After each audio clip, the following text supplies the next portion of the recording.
યુદ્ધની પરિસ્થિતિમાં ક્યાંક પબ્લિક પેનિક ઊભું થવાને કારણે ઘરેલુ ગેસ માટેની લાઈનો થઈ તે સમજી શકાય તેવી વાત છે, પરંતુ આપણા દેશમાં કે રાજ્યમાં ક્યાંય રાંધણ ગેસ કે પેટ્રોલિયમ પેદાશોની અછત નથી. માનનીય કેન્દ્રીય મંત્રી શ્રી હરદીપસિંહ પુરીએ ગઈકાલે જ સંસદના ફ્લોર ઉપર અને રાજ્યના માનનીય મંત્રી શ્રી રમણજી સોલંકી આજે ગુજરાતની વિધાનસભામાં પણ આ માટેની વાત કહી છે.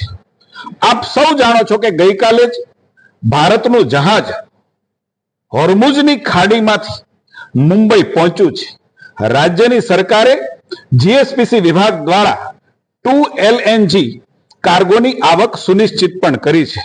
છતાં જ્યારે મીડિયામાં છવાઈ જવા માટે અને સરકાર વિરોધી માહોલ ઉભો કરવા કોંગ્રેસ હવાતિયા મારે છે, ત્યારે મારે એ દિવસોને યાદ કરવા છે કે જ્યારે જનતાને ગેસનું કનેક્શન જોઈતું હતું ત્યારે સંસદ સભ્યોની ઘરની બહાર અને એની ઓફિસની બહાર લાઈનમાં ઊભું રહેવું પડતું હતું અને અંતે મામા માસીનાને ગેસના કનેક્શન મળતા હતા.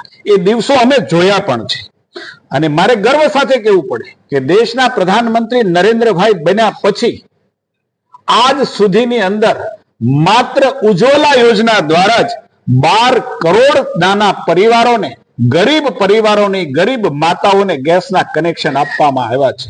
રાજ્યની અંદર આ જ યોજના તળે 38.4 લાખ કનેક્શન આપી અને ગરીબોની સેવા કરવામાં આવી છે. આ તબક્કે હું વિનમ્ર ભાવે પ્રતિપક્ષને વિનંતી કરું છું કે આ વૈશ્વિક પરિસ્થિતિના સંદર્ભમાં જનતાને ખોટી માહિતી આપી અને ઉશ્કેરવાને બદલે વાસ્તવિકતાનો પરિચય કરાવીએ, સંયમ દાખવીએ. દેશની આજની આ તાતી જરૂરિયાત છે.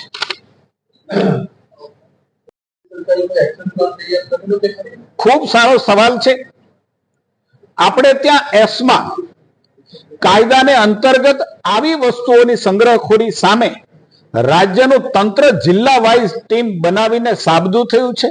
કોઈ પણ જગ્યાએ આવા પ્રકારની સંગ્રહખોરી ખાસ કરીને આજની પરિસ્થિતિમાં રાંધણ ગેસની પરિસ્થિતિની અંદર ઊભી થાય, કોઈ પાસે માહિતી આવે તો રાજ્યનો પુરવઠા વિભાગ એના માટે સતર્ક છે અને કડકનામાં કડક પગલા ભરવા માટે એ બિલકુલ તૈયાર છે.